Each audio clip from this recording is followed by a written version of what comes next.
You know, this Christian life, it's impossible to live with your own strength. ये मसीह जीवन अपने खुद के बलबूते जीना बड़ा ही असंभव है.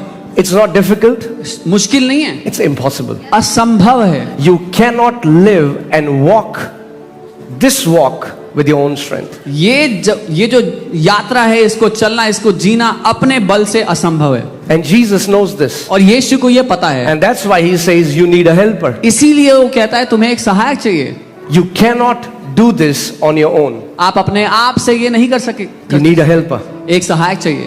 Let's see John chapter 14. यूहन्ना 14. We will read from verses 16 onwards. उसके 16 से आगे पढ़ेंगे. I want you to hear carefully. मैं चाहता हूं आप ध्यान से सुनना.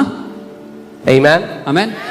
And then respond. और जवाब देना साथ में. And I will pray the Father and he will give you another helper. और मैं पिता से विनती करूंगा और वो तुम्हें एक और सहायक देगा.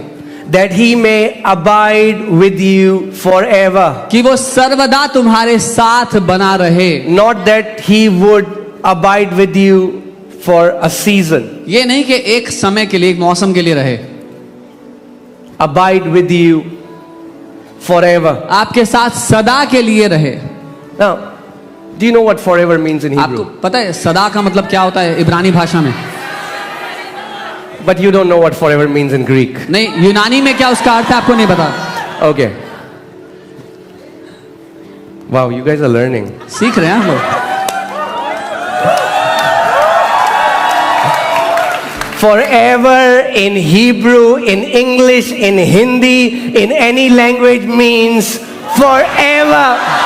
हमेशा का मतलब हिंदी में, इब्रानी में, अंग्रेजी में हमेशा ही होता है. Amen. Amen.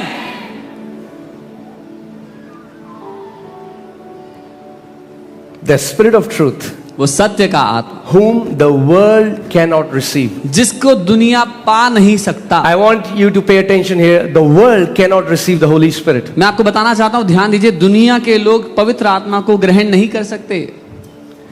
Jesus is a gift for the world. यीशु एक गिफ्ट है दुनिया के लिए.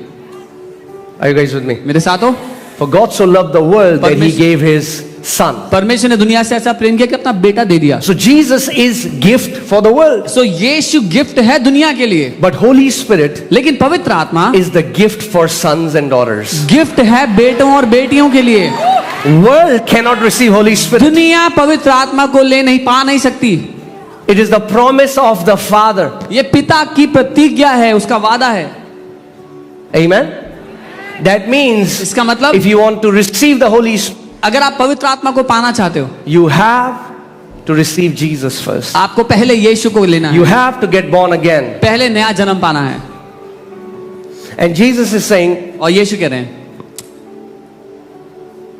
the world cannot receive him because it neither sees him nor knows him, but you know him, for he dwells with you and will be in you.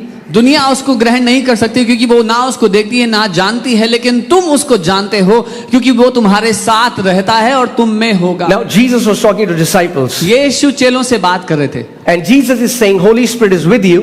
और यीशु कह रहे हैं पवित्र आत्मा तुम्हारे साथ But है. focus here, he's saying पर ध्यान the दो. same Holy Spirit will be where? Where? Come on, read it. Where? In you. वो क्या कहता है? वो पवित्र आत्मा कहाँ होगा? तुम्हारे अंदर होगा. In you. तुम्हारे अंदर होगा. Say in me. बोले मेरे अंदर. So when disciples were going out casting out demons, Holy Spirit was going with them, but Holy Spirit was not yet in them. जब चेले जा रहे थे, दुष्ट आत्माओं को निकाल रहे थे, बीमारों को चंगा कर रहे थे, पवित्र आत्मा उनके साथ साथ था पर अभी अंदर नहीं आया था. क्योंकि एक confusion है body of Christ में. Because there is a confusion in the body of Christ. लोग कहते हैं हम यीशु में हमारे पास पवित्र आत्मा है. People say we are in Jesus, we have the Holy Spirit in us. हमें जरूरत नहीं है अन्य भाषा में. We don't need this gift of tongues or speak in tongues. कुछ मसीह लोग बोलते हैं क्या जरूरी है हर कोई बोले? Some believers say, is it important that everybody should speak in tongues?